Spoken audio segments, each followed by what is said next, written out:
दोस्तों नमस्कार।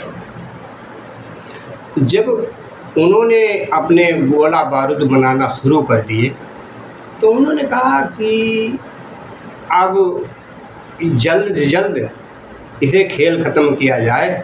ना ही भारत देश की जनता में अगर खबर पहुंच गई कि कंपनियां कुछ नहीं बन रही, यहाँ तो गोला बारूद बना रहे, तो अब भी जान बचाना मुश्किल पड़ जाएगा। भारत देश है, चारों धर्म अपनी जान गंवा देंगे यहाँ। तो उन्होंने कहा अब क्या करें, फौज कैसे आना चाहिए।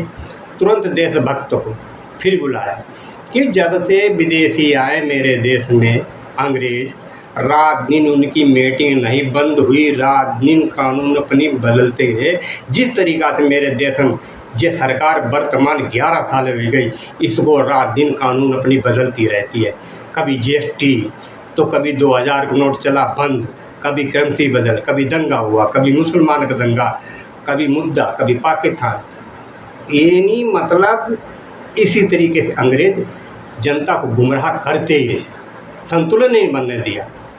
तो उन्होंने कहा अब फिर देशभक्त को बुलाया कि भाई अब तुम्हारे देश में तो फौज कम है, क्योंकि उनने पहले जानकारी ले ली फौज कितनी, 30 करोड़ जनसंख्या में सब जनसंख्या की फौजी थोड़े बना देता कोई कम।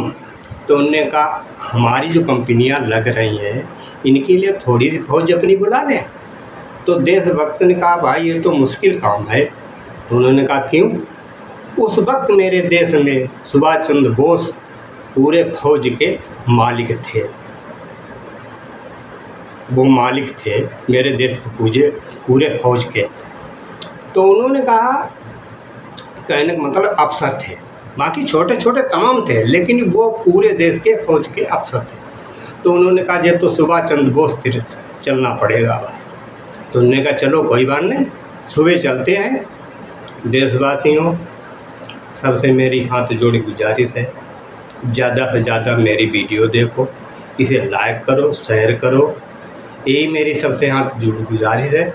और हम इसको सुभाष चंद्र क्रांति शहीदों को मुद्दा जड़ से उखाड़ के फेंक दूंगा। आप लोगों की हमें सहायता चाहिए, साथ चाहिए। दोस्तों नमस्कार, जय हिंद, जय भारत।